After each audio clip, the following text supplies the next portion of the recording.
I året 1896 blev der født en lille dreng. En lille knejt.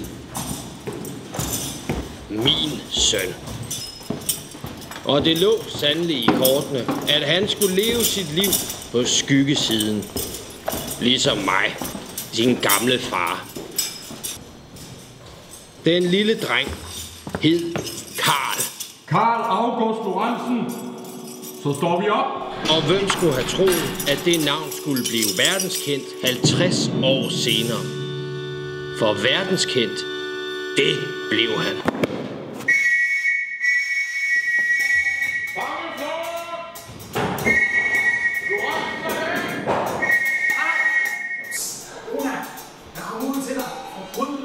Taler sig ikke, nemlig.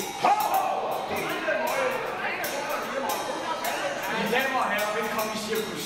I står måske her og tænker, at dette er en helt almindelig mand.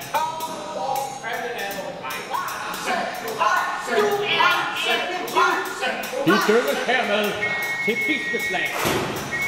Hende skal